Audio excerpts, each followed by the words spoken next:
gente vai começar aqui mais Aí fica um ali e um aqui, como vocês preferirem. Eu não sento aqui, que é o MC. Vocês querem uma água? Deixa eu pegar uma água.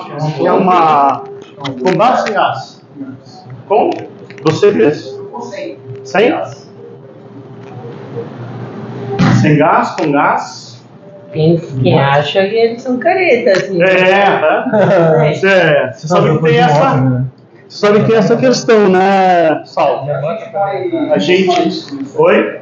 Já tá transmitindo, já tá no meu Luiz. Se você quiser gravar no teu também para transmitir, pode falar. Dá uma rota, não passa nada, fica aparecendo. Não, então deixa, depois a gente compartilha ali. Isso, fica bacana. Isso. O colega lá assistindo aqui. Isso daí, pô. Ele assistiu o celular, né? Então o que acontece? Aqui a gente idealizou um podcast. Na verdade é trazer os amigos para tomar um chopp, sabe? A ideia é essa. É uma boa desculpa, você. E sabe que como todo negócio, Saulo, ele começa assim, vem o primo, daí vem o vizinho, daí vem o tio, e aí quando começam a ouvir, né, pessoas assim, Alexandre, sei que você trabalhou no banco, cara, mas você não fez concurso público, velho. Não, você fez o teste do sofá, velho. Eu tô numa linha baixa. O cara que passa em concurso público do Banco do Brasil da Caixa, cara, tá em outro patamar. É outro patamar. Por anos estudando, cara. Não tem nem comparação, né? Então, assim, a nossa ideia do podcast é o quê? É trazer para as pessoas que são da cidade, né? O podcast são as vozes da cidade. É trazer para o nosso público questões que são fundamentais para o dia a dia. Mas quando ele vai buscar na internet, ou vai buscar como especialista, ele acaba recebendo às vezes uma sopa de letrinhas que ele não consegue entender. Então, a nossa ideia aqui hoje é simplificar para o nosso público como que funciona os financiamentos imobiliários da Caixa. Né? Por isso que a gente tem a honra de estar aqui com o Saulo. Saulo, conta um pouquinho pra gente sobre você. Pô, cara, primeiro, assim, obrigado pelo convite. É uma honra aqui, né? E de repente ser uma dessas vozes da cidade que você está convidando é muito diferente, muito bacana, assim, é fora do nosso roteiro normal, né? E claro, obviamente eu não falo pela Caixa, nesse momento, né? Mas eu queria deixar claro, assim, que de repente nossa vivência, nossa experiência no dia a dia me fez uma pessoa completamente diferente, na Caixa Econômica completamente diferente. Porque a gente percebe assim, uma democratização do financiamento, a gente percebe uma democratização no sentido de levar para todo mundo o mercado de financiamento imobiliário. E é por isso que é legal essa voz mais simples, de falar tranquilo. E eu acho bacana você, porque eu conheço uma centena de gerentes de banco e todos ou são economistas, ou são contadores, ou são administradores. E o Saulo é historiador, que é a profissão que eu gostaria de ter como ofício. Eu não sei se você se eu já tinha te contado, mas eu com 14 anos fiquei apaixonado por história, fiz um trabalho sobre feudalismo e eu fiquei apaixonado, assim, achei que é isso que eu quero para minha vida. Só que com 16 para 17 eu fui história de advocacia. E aí o meu chefe na época, né, não conhecia você, que é o único historiador bem sucedido. Ele falou o seguinte... O único historiador que conhece. Também. Mas tem o Indiana Jones também. É meio assim, uma torcida do Paraná, né? Mas tem o Indiana Jones, né? E aí eu falei pra ele, não, eu quero ser historiador e tal, porque eu moro, né, Egito e tal. E o que aconteceu comigo? Ele falou assim, olha, pega o processo aqui. Aí eu abri o processo e falei, o que é isso? Eu falei, um processo. Ele falou, não, essa é a história da fulana que queria o imóvel do ciclano, e aí você, como advogado, vai ajudar a contar a história dessa pessoa nesse momento delicado que ela vive. Então, sempre que eu faço história, me arrepia. Então, assim, a gente, como advogado, não deixa também de fazer história, né? Cara, maravilhoso isso aí. História é linda, de verdade.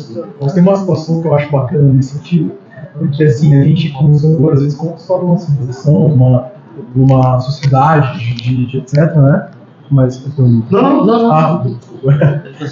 Só se quer separado. Às vezes fala de uma sociedade, fala de uma civilização, de que quer que seja, mas eu posso dizer que que existe uma linha da história, né, que fala sobre as histórias dos indivíduos, a história oral, a história particular de cada um e tal. E é uma história que ganhou muita força recentemente com um texto do Moleiro, na Idade Média, contando a história que ele vivia com relação àquela cidade. E é o Queijos Vermes, é maravilhoso assim, esse texto, e vale muito a pena vocês darem uma olhada um dia, se vocês quiserem, para conhecer um pouquinho mais de história, né? E como que uma pessoa que vai lá e faz história acaba caindo na Caixa Econômica? Cara, é engraçado isso, né? Mas eu sempre fui concurseiro. Eu sou apaixonado por história. E eu não deixo de exercer minha profissão hoje numa ONG, que eu dou aula para um pessoal assim, na ONG em ação, fazer comercial dos caras, Claro, né? claro. Mas eu trabalho numa ONG em ação como voluntário, e a gente dá aula lá para uma molecada assim, que não tem acesso a uma educação bacana para entrar no vestibular da Federal. Cara, a gente tem coisa assim de 70% a 90% de aprovação todo ano. E tem moleque que entra em medicina, a gente tem moleque especial, a gente tem, às vezes, com alguma deficiência, etc. Cara, é muito bacana. E é um trabalho, assim, que me honra muito. Então, ter feito história me realiza profissionalmente nesse sentido. Eu ouvi outro dia numa entrevista, o pessoal falou o seguinte, que antigamente a gente ia lá com 17, 18 anos, escolhia uma profissão e dela você estava escravo, né? Você não conseguia inverter a carreira. E hoje já tem estudos que você vai ter lá 3, 4 profissões na sua vida, né? O Alexandre começou como bancário, teve uma trajetória no banco, hoje, né, multimilionário no podcast. Okay. Eu também comecei como advogado, né, estagiário, office boy, hoje também estou com podcast, né? E o Cris, conta pra gente um pouco, Cris, da tua história. A gente já se conhece há quantos anos? 2 para 3? 3 anos. 3 anos. A gente fez uma palestra juntos no ano passado. Perfeito. Foi muito legal. Quando ia sair o programa novo do Minha Casa Minha Vida, até a gente marcou para ela ter errado, Sal. Porque a gente ia marcar depois do lançamento, a gente marcou na véspera. E a gente não pôde comentar. Lembra disso, Cris? Quase deu pra falar sobre o Minha Casa Deu pra falar. Mas hoje a gente pode falar. Que inclusive foi lá que eu conheci o Alexandre. Foi justamente nessa palestra. Legal. Ô Douglas, eu tenho 15 anos de mercado financeiro, eu comecei minhas atividades, na verdade assim, início do início, irmão, eu sou profissional da educação física. Que legal. Eu trabalhei em academia, fui personal trainer, então todo esse... Viu, não, mas eu ia falar, você não é daquela linha. Mas você não é aquela linha do personal da cocaína lá, né? Não trabalhava no produto. Então Me entrega. Na realidade, assim, eu cheguei a ser estagiário em academia, né? Estagiário. Daí exercia a função ali por uns 2 anos. Então eu sempre gostei de atender, aquele atendimento presencial, resolver, sabe? E logo na sequência, eu, por dificuldade, cara, de pagar a faculdade, meu pai chegou pra mim, meu pai é aposentado militar, né? Falou, Cris, o negócio é o seguinte, esse negócio de educação física aí não tá dando dinheiro, cara. Como é que vamos fazer e tal, não sei o quê. Cara, você tem muitos amigos em banco, manda currículo. Aí eu jogava bola, conhecia vários gerentes de banco, consegui entrar no Banco Safra. Que legal. Isso, poxa, tô falando eu com 22 anos de idade, hoje estou com 42, então já tem um bom tempo, né? Você vê como eu tô acabado, né? Eu também tenho 42. 42 anos. Mas você anda de bicicleta. O cara tá na educação física. Daí de Banco Safra fui para Banco Real, aí já um pouco mais na área comercial, sabe? Aí já comecei a entrar na pessoa jurídica, aí fui me apaixonando pela área comercial, Santander comprou o Banco Real, daí, poxa, fiquei um bom tempo no Santander. A Prudente eu me identificou no mercado, trabalhei na Prudente, entrei nesse mundo de seguro, seguradora, passei por modo geral, NetLife. Então, esse atendimento, esse comercial, poxa vida, eu tento fazer com que isso sempre cresça. Eu acho muito interessante porque, independente da área que você tiver, trabalhar é quebrar o galho de alguém. Né? Você trabalha, você fazer uma coisa que você se torna especialista e tal. Exato. Então, quando você tem essa veia comercial, independente se você está na academia ou você está hoje auxiliando as pessoas a custar a casa própria, Perfeito. você está fazendo a mesma coisa, né? Exatamente. E cai muito no meu objetivo de vida, sabe? Vocês estavam falando sobre democratizar, né? Quando eu criei lá atrás esse interesse sobre correspondente bancário, sobre poder ajudar as pessoas a comprar um imóvel, era justamente a ideia de facilitar, porque tem uma nuvem negra quando fala de habitacional, meu Deus, isso é muito complicado. Mas você tem que fazer uma magia, um Hadouken para poder sair do negócio. Exatamente. E a ideia era justamente entender aquilo de A a Z e conseguir facilitar a vida das pessoas e tornar isso no dia a dia mais fácil. O processo habitacional ser mais simples. E com a Caixa você está há quanto tempo já?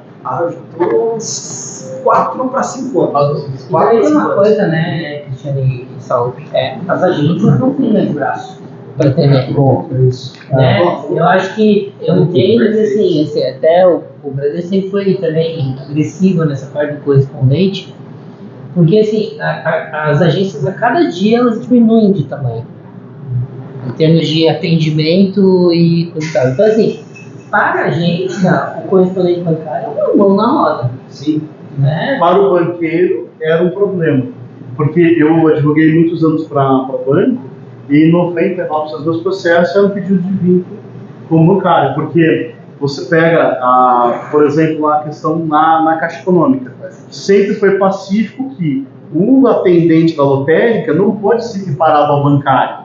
Por quê? Porque a tese de quem entrava no processo é o seguinte: na Caixa eu tenho dinheiro, na lotérica eu também tenho. Na Caixa eu pago o boleto, na lotérica eu também pago. Então eu sou bancário. A gente teve por algum tempo até uma certa interpretação ali, não, eu acho que dá, mas rapidamente você acha o seguinte: não, mas veja, a função do banco ela é muito grande, né? Para quem não sabe, né, o banco, a gente fala, é o banco Safra, eles são bancos múltiplos, né, na acepção. Então, ele não vai comercializar um produto. Né? A lotérica ela tem lá uma série de produtos, mas ela é limitada. Então, eu posso ir lá na Caixa, como eu já fiz, e depositar 5 milhões de reais. Mas eu não posso na lotérica depositar esse valor. Né? E até o gerente de banco, né, Saulo? Você pode falar com mais propriedade. Ele tem que ser especialista em cada uma das coisas. Ele não vai tirar pedidos. O gerente de banco, ele tem que ser especialista. Ele está ali para resolver. Sim, ele tem que entender eu acho bacana porque o gerente ele olha ali para os números da conta do cliente e aí o cliente chega assim: eu quero fazer isso daqui. Aí ele já sabe: poxa, mas você não vai conseguir. Eu quero trocar de carro. Não, calma lá, amigão. Como é que funciona só? Diferente, né? Falando agora da minha outra profissão, então, é diferente essa situação, essa relação que nós temos com o banco e com o cliente, do tirar o pedido, não é um simples atendente. E mesmo o empregado lá, o empregado caixa, que não é necessariamente um técnico, um gerente, né, um técnico bancário, ele é o cargo inicial ali, ele é o cara que tem que saber mais, ele tem que entender mais, ele tem que ter visões diferentes, até porque na caixa em especial, a gente tem, além do papel comercial, de banco comercial múltiplo, nós também temos um papel social. Nós temos que conhecer de Bolsa Família, temos que conhecer de FGTS, temos que conhecer de Minha Casa Minha Vida, que nós vamos falar hoje, e temos que conhecer de uma infinidade de produtos. Então, conhecer esses produtos e saber do que a gente está falando, principalmente no sentido de às vezes o cliente chega lá e não sabe o que quer, né? Ele chega lá e fala: eu queria trocar de carro. Sai de lá com o consórcio porque ele não sabia muito bem que ele não poderia financiar o carro naquele momento, né? Ou etc. Ou pode, e de repente sair lá para a carta de financiamento. Mas para a gente poder fazer essa análise, mesmo o empregado caixa lá, que talvez é o cargo inicial, independente de ser gerente ou não, ele tem que ser esse profissional múltiplo. Ele tem que ter uma habilidade maior de entrevistar, de entender, de buscar informações, né? Não pega o dinheiro, deposita, não é só. É mais um mecânico, né? Mesmo caixa, mesmo em outras funções, assim, né? E até porque os bancos normalmente eles acabam instigando você a subir, né? Então você entra lá por uma porta, mas você vai subindo, né? Lá. Dá pra gente fazer um podcast só sobre profissão do bancário, né? Eu nunca fui bancário, mas já ganhei muito dinheiro para bancar centenas de processos.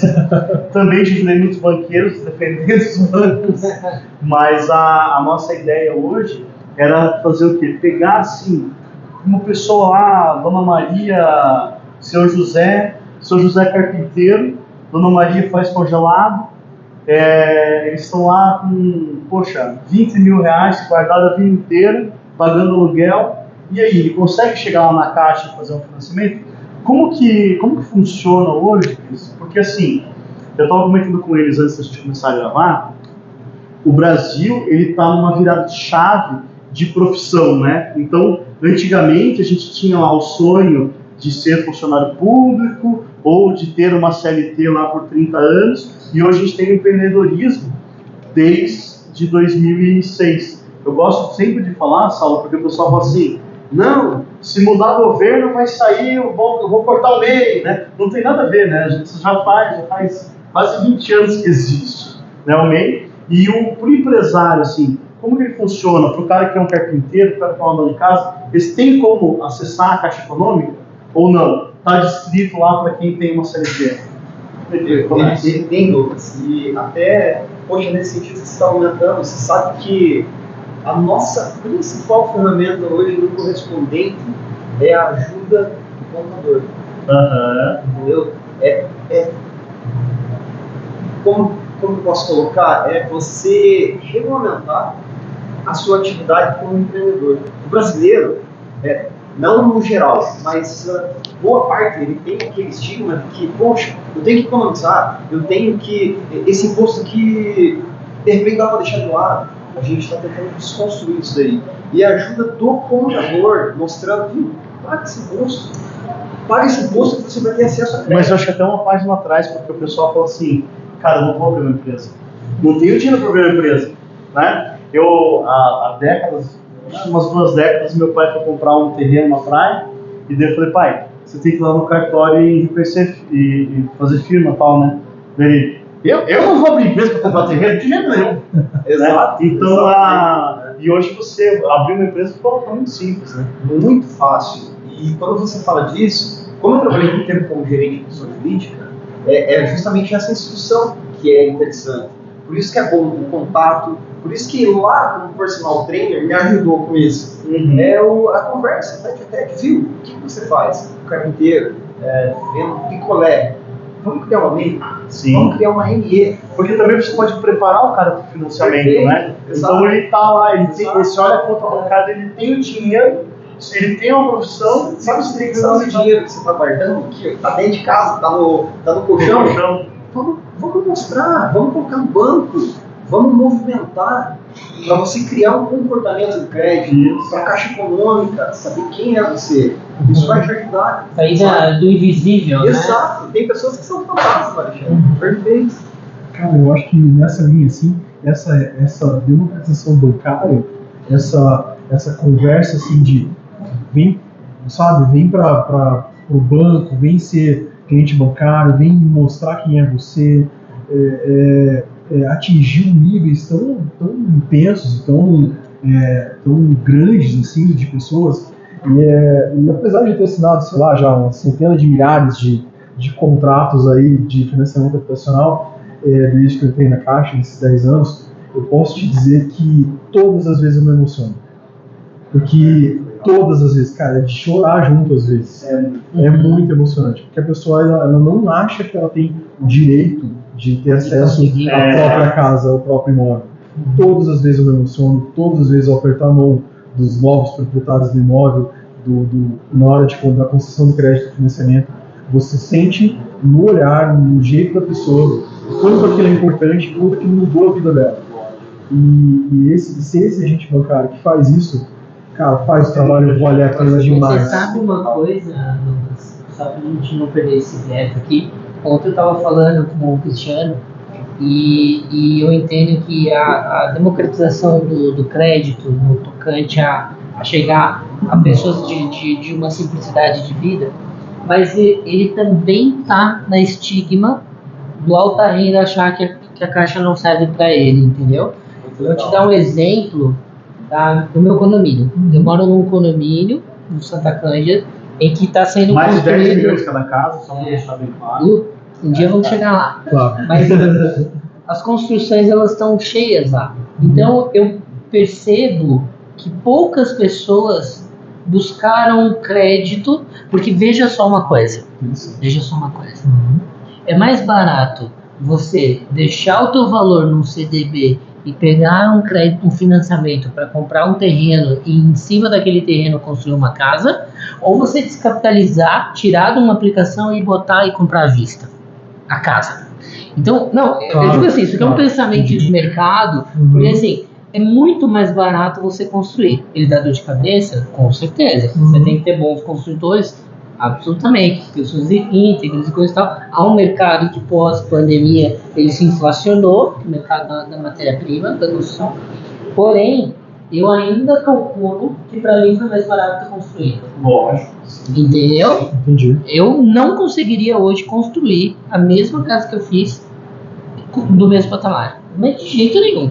Eu não estou falando nem só da parte concreta da casa, mas também a parte de acabamentos, imobiliários, entendeu? Então, assim, o que eu vejo é que as pessoas ainda não perceberam que a Caixa pode ser um dos grandes players que pode fomentar o alta renda também. Tem um exemplo disso que é maravilhoso. Dá uma coisa pra gente, pro pessoal saber, assim, até onde que vai a Minha Casa Minha Vida, da onde a onde, FSI, FSH... Deixa eu só concluir essa do Alexandre, que foi sensacional. Porque assim, esses dias não, até o Cristiano que a gente fez um financiamento nessas condições. A gente tinha um cliente muito diferente, ele era altíssima renda das Forças Armadas e tal, e ele veio dos Estados Unidos para cá, e ele precisava construir um imóvel com padrões, porque o imóvel lá tinha uma condição, os móveis dele tinham uma condição muito específica, que são medidos em polegadas e não em centímetros e tal, e não achava o imóvel padrão para ele. E de repente o Cristiano até fez uma sugestão para ele, falou, cara, por que você não constrói o imóvel do teu sonho? Ao invés de procurar do que os outros fizeram, constrói você o imóvel que você quer do teu sonho. E a Caixa tem produto para isso. O produto da Caixa é aquisição de terreno de construção ou construção em terreno próprio. Você decide como você quer. Tem um terreno, né? Então, por exemplo, eu tenho um terreno lá no Paisagem Vendas Boston. Deixa eu fazer o meu jabá. Show de bola. Tá? Tenho lá um terreno de 339 mil. Show de bola. Tá? Eu vou ter que fazer um metros? são 180 metros, 10 por 18. Tá, Então, um terreno bom. Aí eu tenho lá o terreno. Veio o Saulo, quer comprar o terreno.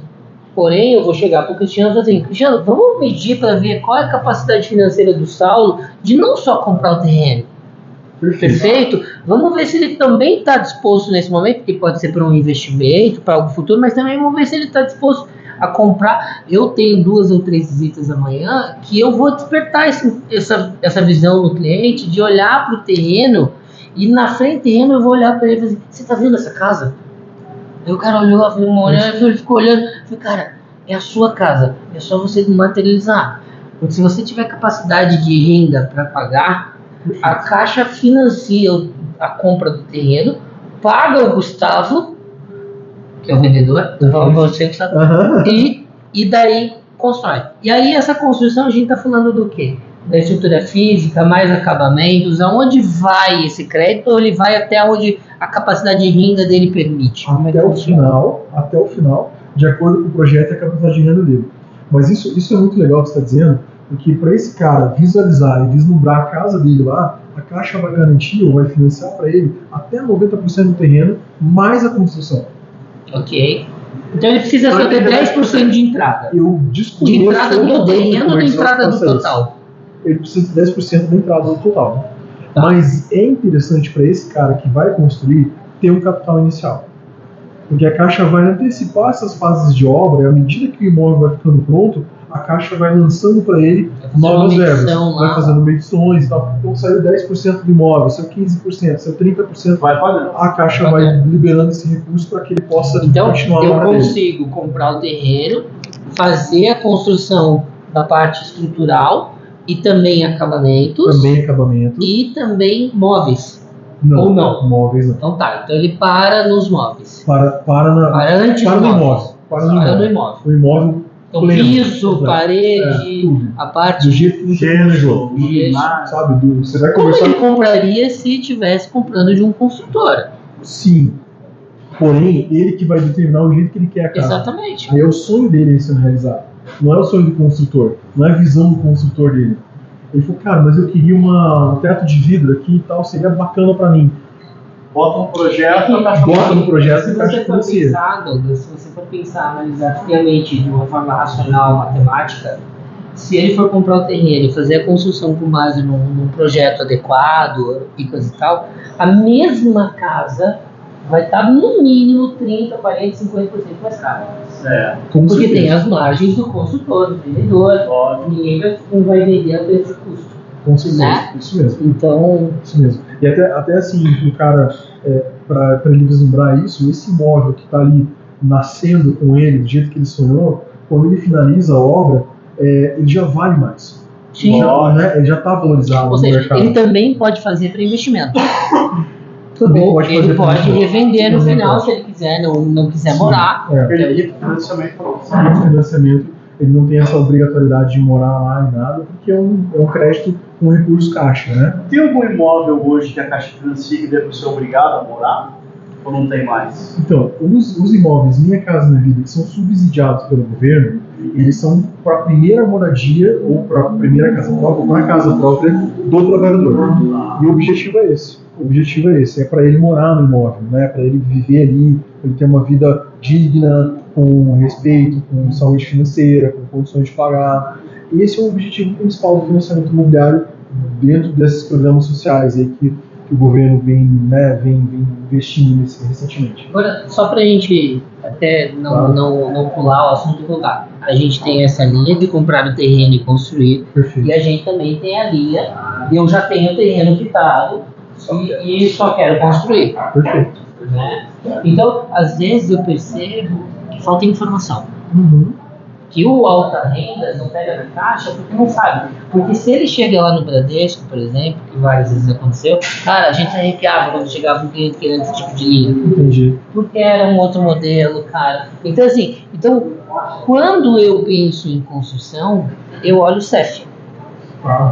Entende? Como a gente pensa em casa própria, Eu não vejo outro fomentador. Óbvio que o Itaú, o Bradesco, os bancos privados, eles também são fortes no crédito imobiliário, mas eu não vejo eles atacando esse nicho de uma forma mais agressiva como a Caixa. Então, às vezes, independente de até o governo mudar, de um governo estar lidando com Minha Casa Minha Vida, outro SBPE, pró-cotista, essa é uma linha que se o cara tem renda, se ele tem capacidade, aprova. Não tem essa questão de temos verba. Como é que essas brigas assim, pô, agora toda hora vem assim, putz, cara, são 3h30, a Caixa fechou a torneira. Você já ouviu essa? Já. Entendeu? Não, mas como é que funciona essa? Eu vou te dizer assim que existe essa coisa, né, independente da questão da reserva, ou independente da questão, a Caixa, ela quer principalmente para esse cliente construtor que vai fazer a casa própria dele, que vai financiar o terreno, que vai financiar a construção dele, ela quer que você seja mais do que apenas o cliente da construção desse crédito, que é um crédito que, comparado ao mercado, é o mais em conta. A gente não tem, poucos bancos fazem nesse nível, normalmente mandam atravessar a rua, vai na Caixa, né? Mas quando fazem numa taxa de juros que não é tão atrativa quanto a Caixa, normalmente. Então, o que eu posso te dizer é que, na contrapartida disso, a Caixa quer você como cliente. Quer vir fazer o teu financiamento imobiliário, quer vir construir sua casa aqui comigo, venha ser meu cliente. Venha ser mais do que isso. Esse é o objetivo principal. Eu, como gerente lá, esse é assim que a gente vive normalmente. Mas por que é isso? Porque, assim, quanto emprego a construção da tua casa, dos seus sonhos gerou? Quanto você movimentou a economia na hora que você vai buscar um material de construção?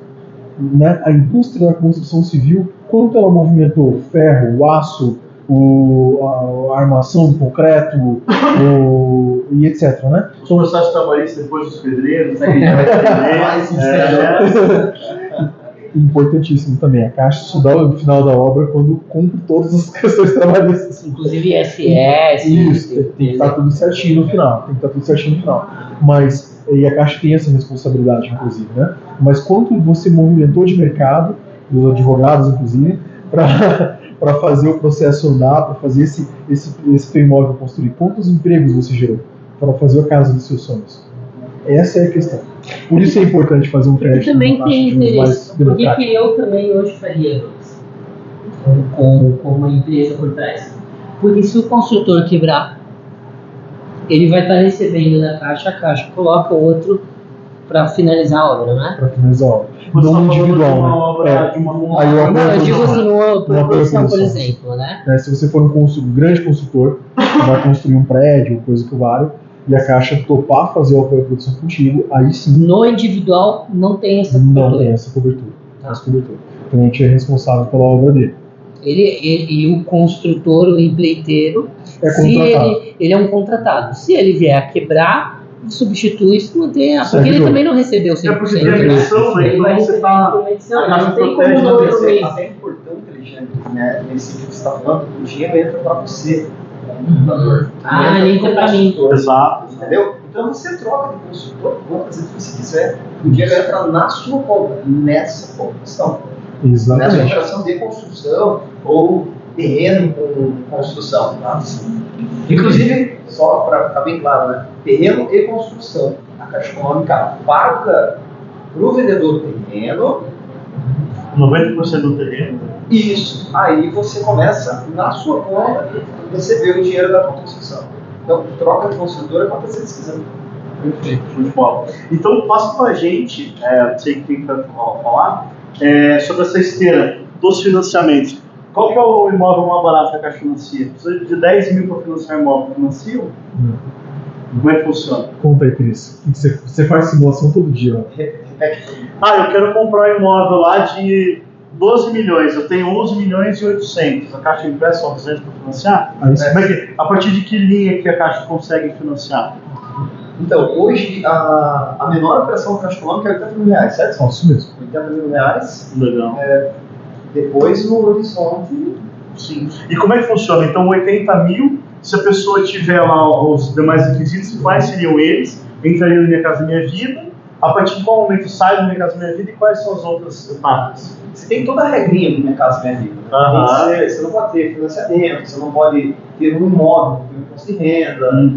Você se enquadrou nessa linha? Beleza, pode entrar no Minha Casa Minha Vida. Lembrando que são imóveis de baixa renda. Até 350 mil. Então, aí deu uma bugada em mim, porque eu estava olhando a lei agora tributária, e se viu lá que é o super rico ou não? O super rico são 600 mil reais. Ou seja, se eu e o Saulo não fôssemos, se não tivéssemos relacionamentos, e eu tivesse uma casa, Minha Casa Minha Vida, 350 mil, e ele tivesse outra, e a gente fosse casar, a gente seria beneficiário da Minha Casa Minha Vida e super rico ao mesmo tempo.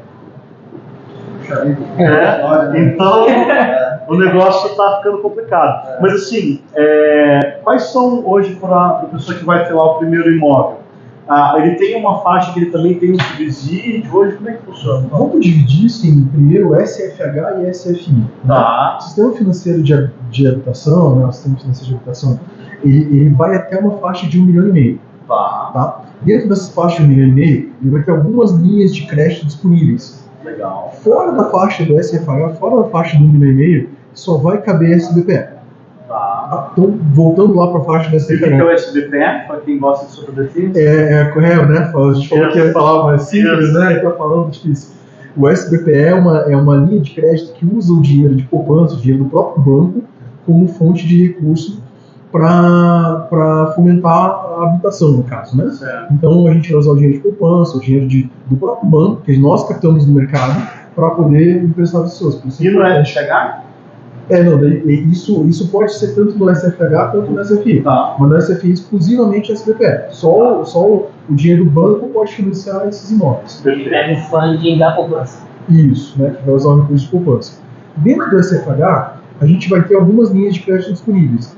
Que pode ser, por exemplo, Minha Casa Minha Vida, que hoje elevou o patamar para 350 mil reais. Sim. isso está mudando o mercado de uma forma bem abrupta. Né? Tipo, o colega lá que construía de 400 mil, de repente ele falou, Opa, vale a pena reduzir. Baixar um pouquinho Né? e pegar uma faixa boa. Então você vai ter uma casa de um alto padrão, uma casa bacana. Já legal com 350. Cara, isso traz uma dignidade pro mutuário, né? Pro quem consome o crédito da Caixa, que é Ô, insano. Cris, em valores, o imóvel de 350 lá no teto do Minha Casa Minha Vida para um outro lá normal, só uma estimativa. Quanto que seria uma parcela financiada 90%? Vamos lá. Dá o que? Quantos por cento das duas diferenças? Vamos lá. A gente vai estar falando de 350. Aham. Vai financiar Vamos. 280 mil. Isso, Né? 280 mil. Isso. Poxa, a gente está falando de uma parcela de R$2.000 aí Aham. contra outra de quase 3. Que bacana, hein? Se um cara for financiar 280 mil no SBPE, né? Aham. Né, 280 mil. Ele vai pegar uma parcela de mais ou menos 3.100, 3.000 e alguma coisa. Aham. Claro, tem outros favores ali que não tem que calcular. Nossa, a nossa, idade do só cara, tal, Seguro de né? vida. A idade do cara e tal, né? Aham. Mas. E assim, eu não sei no se prazo vocês máximo, né? perceberam, No prazo mas é tipo uma conversa de boteco, sabe? Ah, entendi. Mas Não precisa ser legal, nada uma ideia. né? Porque a gente tá num... Porque o Minha Casa Minha Vida, qual é a renda máxima? R$8.500. Então, assim, com R$8.500, Você consegue. você já consegue ter acesso se você não tiver as regras. 8 mil, né? 8 mil. 8 redondo. 8 mil. Desculpa, eu corrigi o colega lá. Não, mas Mas 8 mil. 8 mil é o limite do Minha Casa Minha Vida, né? Então, rendas até 8 mil reais, familiar. Então, mas eu moro. Um ganha 3, outro ganha 5, fechou. Fechou, mas digamos lá, mora eu, a avó, o filho, a esposa e. E o filho já trabalha, inclusive. compõe a renda do Compõe a renda de todo mundo. Né? Todo mundo que for morar nesse imóvel novo, que for financiar esse imóvel novo, vai compor a renda familiar dele.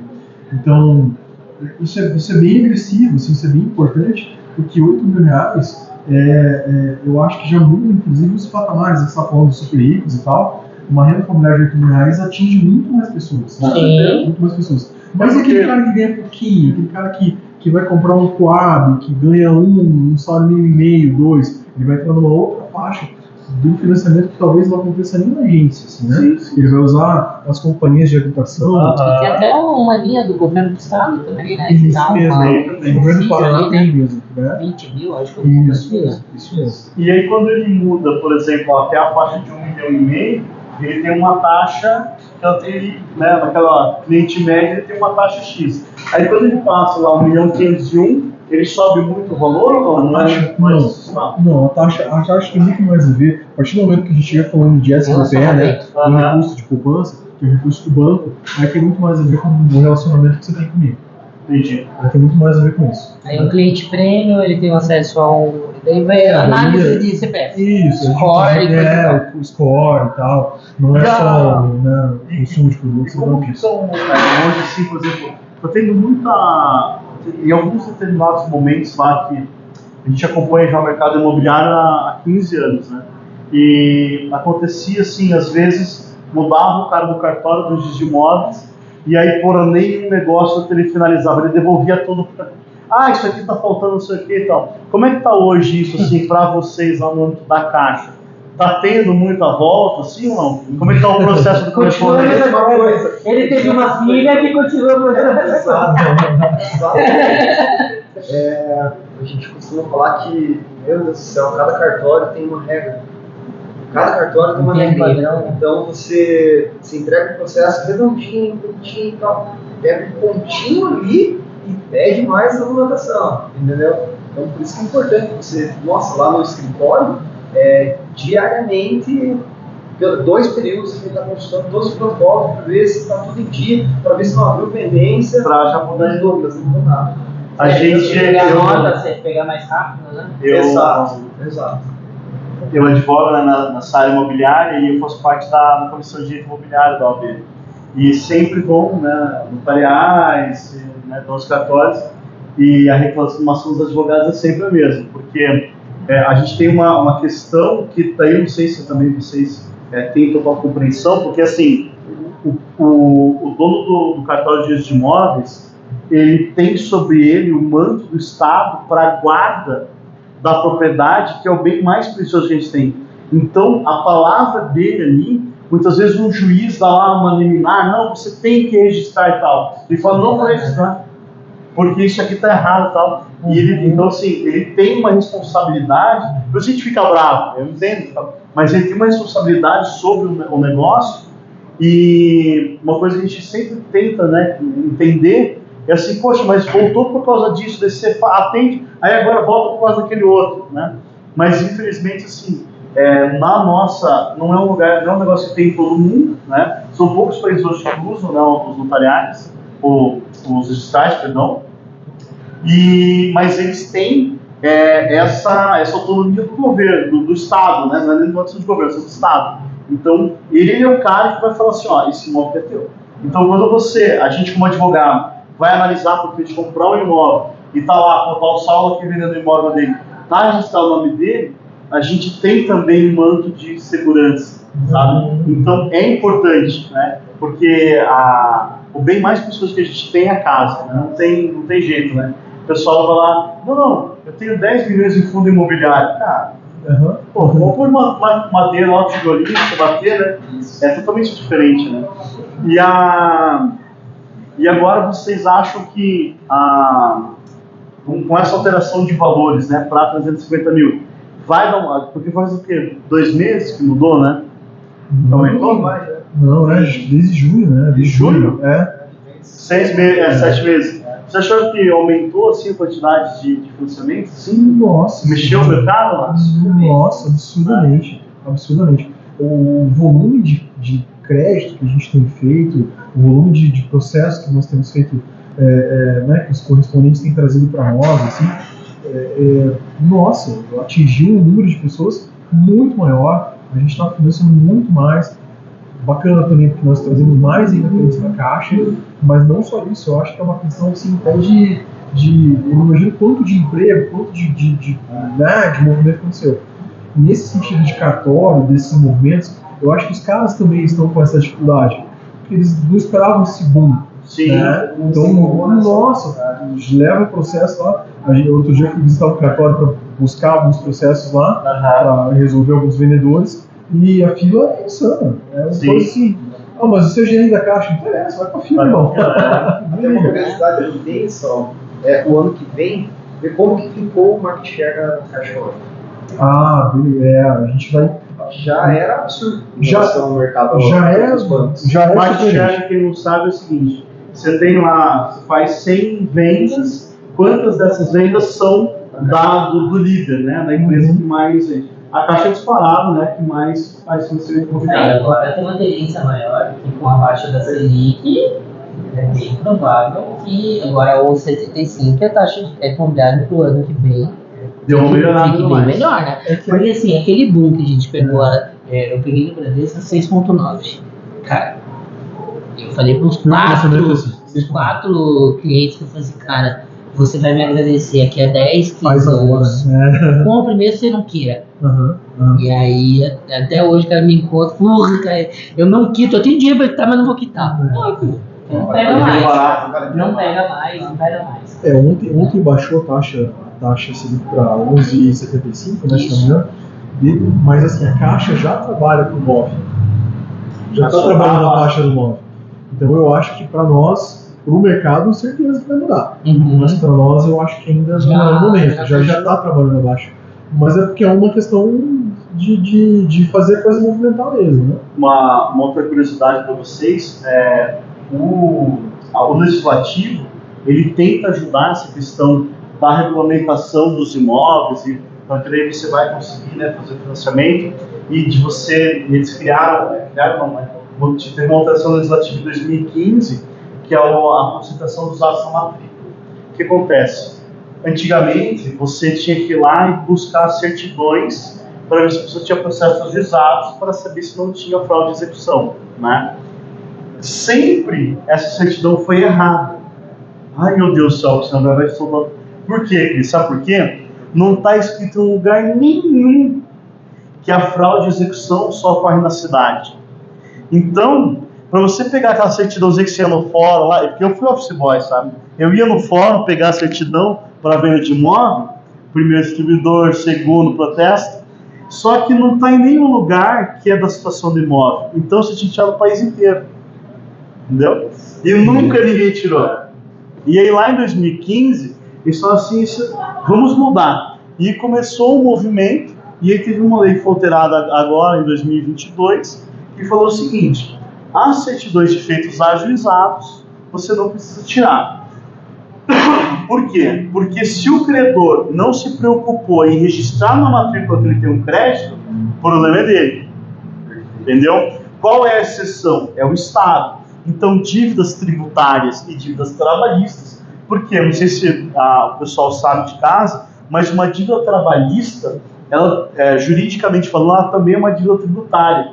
Então, ela tem lá a mesma regra da lei de execução fiscal. Então, como você tem lá a possibilidade de cobrar INSS e o FGTS, que a Caixa administra, você tem que estar com isso quitado. Então, hoje, quando você vai financiar um imóvel, obrigatoriamente, pela lei, não sei se a Caixa exige ainda ou não, né, não tem problema se exigir, você está dispensado dessas certidões.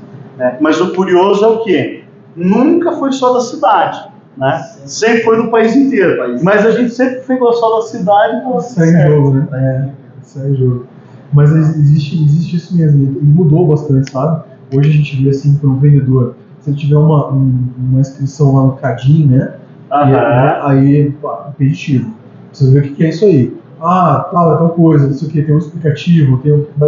Beleza. CELIB também, né? Que daí, ó, tem a dificuldade de bens, né? Isso. E só, se eu tenho lá, eu vou financiar e eu tô com um Serasa, vai ter a negativa, mas eu consigo regularizar isso e voltar para a mesa? Sem dúvida nenhuma. Eu tenho que esperar um ano, 6 meses ou não? Depende muito do score do cara, né? Como é que você se comporta. Poxa, eu fui inscrito aqui no Serasa por uma situação ali, pô, não paguei, sei lá, não paguei a luz e tal. Pode ser, né? Pode ser. Às vezes acontece que se não debitou da conta e tal, né? Deu algum problema ali, escreveu no Serasa, não estava sabendo. Às vezes isso impacta um pouco no teu score bancário. Você tem um comportamento bancário tão relevante, o Cristiano pode falar isso melhor que eu, inclusive. Vai ter um comportamento bancário tão relevante que isso vai aparecer ali como uma condição que é irrelevante. Tem gente, às vezes, até que passa com uma restrição. A gente vai orientar para resolver e tal, mas às vezes a gente passa, inclusive, por restrição. Até eu ia comentar que eu percebo pelas simulações, sabe, aprovações, né? Então, assim, ó, os bancos, eles estão analisando assim: se o cliente tem uma dívida com outro banco, isso tem um peso absurdo. Então, eu estou analisando lá na Caixa Econômica. Poxa, o Zezinho tem uma dívida no outro banco. Isso tem um peso absurdo, a ponto de provar, sabe? Agora ele tem uma dívida grande com uma TIM, uma Copel, que você está comentando, qualquer operadora, né? Vamos lá, o cara tem 10 mil de renda, ele pode utilizar 30% desses 10 mil como parcela. Essa é a leitura que a Caixa Econômica faz. Às vezes, pelo fato do cara ter um Serasa, né? Ele não vai liberar os 30%. Ou às vezes um cartão de crédito também, né? Então, o cartão de crédito, ele já é uma instituição financeira. Então, não, mas eu digo assim, nem reprovação, ele pode dar como comprometimento de renda, né? Sim, exatamente. Mas isso daí aconteceu por causa do Open Bank, né? Porque o Open Bank foi lá e olhou, ele está vendo lá onde estão as suas movimentações. E como melhorou a nossa qualidade de concessão de crédito. Sim. Melhorou demais. Assim, tem menos inadimplência, tem um mercado melhor, sabe? Você consegue atender com melhor qualidade, com uma taxa menor, o pessoal que tem um melhor crédito. E é por isso que a gente está conseguindo manter essa faixa dos 9. Mesmo com o Selic a 12 e tararás, a gente mantinha a taxa dos 9. Perfeito. Né? Essa é a ideia. A gente tinha uma qualidade de crédito melhor. Legal. Alexandre, final de ano agora, a gente vai ficar fazendo podcast? A gente vai ficar só no bar bebendo ou a gente vai ser de férias? Vou ser de férias, né? Vamos ser de férias? Vamos. Saulo, você vai ser de férias? A caixa não para. A caixa não para. A caixa não para. Dia 24 até meio-dia? Não, 24 é domingo. Então, ok. Domingo a gente tá tranquilo, né? Esse ano, domingo, né? Mas na sexta-feira a gente está trabalhando. Vai trabalhar normal. No dia 25, que é o feriado, a gente não trabalha, é feriado. No dia 26 estamos lá assinando um contrato de financiamento habitacional de novo. Legal. Até o dia 28. Então a empresa que é isso? Os correspondentes também, vai ter uma responsabilidade, né? O Alexandre vai conseguir tirar as férias, medicina, né, Alexandre? Vai nada, porque ele é corretor, Não, ele tá não, mostrando não, imóvel pros caras dia 24. Ó, vem aqui pra você realizar o seu sonho de Natal. No ano que vem você vai fazer sua própria casa. Ele vai pedir pro cliente Se mostrar a casa na cara, série. se eu não tiver bebida, eu Pode vejo. ser, né? Não, você já pensou, Alexandre, você mostrar um imóvel pro cara na ceia? Assim, ó, eu ano que vem faço sua ceia de Natal aqui, ó. Não, e assim, quem trabalhar com a gente tem o escritório do Cristiano, correspondente bancário, que faz. Já é parceiro, né? Já é E parceiro. assim, é bom até, Cristiano, se você quiser, até para concluir, como é que é o processo de vocês? A gente acha um grupo de WhatsApp, o cliente acompanha o processo do começo ao fim, ele não fica abandonado. É um sorteio, como é que é? Né? O cara vai lá, Liga para você, você não atende, não é? vou falar pra gente. Eu costumo falar que lá no escritório, no grupo de WhatsApp, a gente consegue colocar o crédito, né? Pô, você conseguiu ter o nome do Zezinho. O Zezinho vai estar no grupo, o Heitor vai estar no grupo, o Cristiano vai estar no grupo, tem um comercial que vai estar no grupo, tem 2 jornalistas que vão estar no grupo, sabe? Tudo isso para quê? Para que fique sempre claro o cliente, o corretor, a imobiliária, sabe? Para o vendedor, em alguns casos, até o vendedor, né? Você vai falar, viu, posso colocar o vendedor no grupo? Pode colocar. Como o processo fica muito otimizado, fica tranquilo. Fica transparente, né? Hoje o processo Só não pode colocar um advogado, senão o advogado não é o negócio. Nela. Quanto tempo tem demorado um processo na Caixa, por exemplo? Contando tudo redondinho, vai? Tudo redondinho, tudo assim, você entregou a documentação redonda hoje para mim. Uma semana, 10 dias, a gente está conseguindo esse modo do ano assim. Que legal. Cara, a gente tem uma parceria com um correspondente, com o CCA, que abre, que não só facilita para o cliente, mas para a gente na agência é melhor. O cara acompanha até a engenharia. Mas a engenharia demora, às vezes tem isso aqui Se pudesse falar as taxas, o que tem envolvido no processo aí de financiamento, as tarifas, como é que Hoje o que o funciona? cliente vai pagar, né, para fazer o financiamento do imóvel? Teve o registro, vai ter que pagar o registro de imóveis, isso aqui é tudo cartório, né? Isso. Aí quando a gente fala de caixa econômica, o cliente vai poder optar se ele quer ter relacionamento ou não. E se ele não quiser. Se o cara não gostou muito do Saulo, não precisa de relacionamento. Perfeito, exatamente. Só você gosta de relacionamento ou não? muito. Saulo não. Isso é importante ressalvar assim. Hoje não vale a pena o cliente não ter relacionamento. Lógico, então. Por causa da taxa, A né? taxa vai lá para a rua. É lógico. Não vale. Vale a pena ele ter um relacionamento na Caixa Econômica e pegar a melhor taxa que tem hoje. Uma das melhores do mercado. Você sabe que eu, durante muitos anos, eu tive conta em vários bancos, porque a gente pagava os advogados das cidades e tinha taxa de TED, né? Então, quando era mesmo banco, não tinha. Então, quando saíram os bancos eletrônicos, cara, tinha todos, assim. Aí pegava assim, tem que pagar um advogado na cidadezinha X, ó, o cara tem Nubank, o cara tem Caixa. Aí você ia e fazia. E agora, graças ao Pix, não precisa mais, você pode manter uma só numa conta. Mas hoje a taxa da engenharia está quanto na Caixa? Hoje, R$750 para fazer essa engenharia. Tá? Legal. O que muda bastante, o Saulo estava comentando que existem algumas operações dentro da modalidade LCKH. Sim. Entendeu? Então, cada uma dessas operações tem uma taxa diferente de operação, certo? Mas hoje em engenharia, Mas o cara, quando ele chega lá para você, por exemplo, o financiamento imóvel vai ser 1 milhão. Você consegue dar uma prévia para ele assim? Você vai gastar 10 mil, 50 mil. Hoje, assim, no escritório, a gente está conseguindo mandar a simulação com todas as taxas em 5, 10 minutos. Que legal. 5, 10 minutos, ele já sabe quanto que vai ser o parcela, quanto que vai ser o ITBI, quanto que vai ser o rejusto. Sabe a documentação na mão, Cris? Quando sai a aprovação do cara? Está aprovado. Documentação na mão, 30 minutos, 30 minutinhos, 20 minutos. Simulou lá. 20, 30 minutos. Simulou, gostei. Mandou o documento para ele, falou, pode fazer. 30 minutos está com a aprovação na mão. E aí? Deixa eu fazer uma pergunta. Esse negócio do crédito, porque eu tenho uma raiva disso. Porque o cara falou o seguinte, não, teu crédito está aprovado. Manda para ele o extrato bancário. Não mando nada. Se for tá aprovado, o que você quer no extrato? Né? Como é que funciona essa diferença? Assim? É uma prévia e daí depois tem. Olha, o pessoal ali, tô ali, ó. Aqui lá é só o offline. Então, como é que funciona, Saulo? Porque vocês fazem uma análise lá e daí ele vai para rodar o contrato na agência, né? Diferente dos outros bancos, deixa eu até, né? Mas é diferente dos outros bancos, a gente tem a gente não faz essa coisa assim, não, a gente olhou teu rating e tá tudo certo. Tá. Aí depois manda o documento. Não é bem assim, né? Tá. A Caixa até tem uma responsabilidade pública, né? A Caixa precisa que você mande todos os documentos antes. Então primeiro ele manda os documentos, aí eu vou te dizer se você está aprovado ou não. Né? Então a conversa é mais ou menos por esse caminho. Eu sei que alguns bancos assim, trabalham até com rating, com o departamento financeiro do cara, aí depois ele prova que ele tem esse rating mesmo.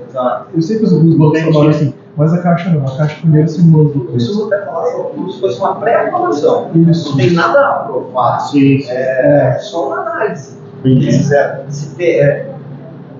Qualquer você está propenso a ter o crédito, mas eu quero analisar tudo antes. Isso. A Caixa Banca não. Você falou uma coisa que eu achei tão engraçada, que assim, ó, 5 minutos a gente aprova. Eu continuo levando um dia para fazer o contrato. Pensando que quanto mais eu estudo, mais, né, o pessoal fala que eu sou especialista em trabalhar, quanto mais contratos eu faço, mais eu demoro para fazer isso. Porque a gente vai vendo mais detalhes, né? Mas é que cada contrato é único também, cara. E aí. Né, acho que o cara pegou e falou para isso outro dia. Ele é advogado, ele falou assim: pô, cara, vi lá teu curso, não sei o quê. Eu quero ficar que nem você, assim, fazendo um negócio. Pô, primeiro, você tem que pegar, ficar 15 anos levando uma loja para Porto Seguro, de locação, analisar, responder advogados, porque, lógico, a gente é aquilo que a gente viveu, né? Então não tem como empacotar um negócio e te dar aqui em uma hora, um dia, né? Então, é uma vivência. Né? Por isso que é diferente a gente pegar, por exemplo, empresas, né, como a tua, assim, que já está consolidada, do que, não, vou lá fazer o processo sozinho, vou economizar taxas. Vai ter dor de cabeça. Às vezes o pessoal vem aqui e fala assim, eu vou fazer a solução especial. Eu falei, legal, você não precisa nem advogar. Não precisa não. A gente cobra um salário mínimo para fazer ação, você pode ir lá, só que aí você vai um dia, depois você vai no outro dia, aí no terceiro dia você entende, você tem que fazer, e você volta para os documentos. Você perdeu 4 dias. Aí você vai, né? Então não é bem assim, né? E a expertise do correspondente bancário, com as ferramentas que nós temos hoje, tudo online e tal, mudou as informações, a gente consegue verificar, de repente, o cara bate, é isso mesmo, tal, coloca no sistema, o sistema já vai responder pra gente coisa de 5 minutinhos, 10 minutinhos, tudo certo. Então o tempo de digitar o cadastro do cara, de fazer de colocar, alimentar o sistema com as informações e sair com a aprovação na mão. É diferente do teu caso, porque a gente não tem essa, né? A ferramenta não tá lá. Porque, por exemplo, assim, eu vou olhar e a gente não faz um trabalho de correspondente, mas a gente faz uma análise jurídica, por exemplo, da matrícula. Hoje, se você tem uma matrícula do imóvel lá, há 4 anos atrás estava no CNPJ, aquele imóvel. Eu tenho que buscar o contrato social para ver os sócios, para ver se os sócios não tinham uma dívida, e ver os sócios que eram sócios 2 anos antes do negócio. Então, assim, você tem uma curva ali que é muito grande. Ontem mesmo, a pessoa pediu para mim assim, eu preciso assinar esse contrato até às 18. Você consegue validar para mim? Daí eu estava com um monte de coisa para fazer, falei assim, me dá 5 minutos. Peguei o CPF, olhei lá no estado do Rio Grande do Sul. Joguei o CPF no Rio Grande do Sul, tinha 28 processos. Aí eu olhei lá, tinha um despejo, eu recortei, era uma locação. Eu recortei só um despejo, falei assim, você quer alugar a tua casa para alguém que acabou de ser despejado? Não dá, né? Não, mas a pessoa tem dinheiro lá, não sei o que e tal, vai precisar ser coisa despejada agora. Então vamos deixar como tá. Então, rejeite. Aí a corretora me ligou. Como que você rejeitou o meu cliente e tal? Eu falei assim, olha, você quer que eu continue olhando? Daí eu peguei e abri o outro. Tô devendo 97 mil pro banco e tal. Ele tá. Daí eu falei, continue? Não, tá tudo certo. Então. Obrigado. Pô, deixa eu contar, eu vou pedir seus análises na próxima. E a pessoa com um score de 970. Mas tinha um processo que acabava de estourar. Então é isso, né? A conversa Sim. não é assim mesmo, né? Não, isso é legal, cara. Gostou? Boa, rica. Gostou de participar? Demais. É. Nossa, Eu acho mais legal até o podcast do que a palestra, que na palestra só eu fico em pé, né? Então no podcast eu posso ficar sentado, então é mais tranquilo, né? E para quem não sabe, a gente tem feito esse podcast todas as quintas-feiras, às 19 horas.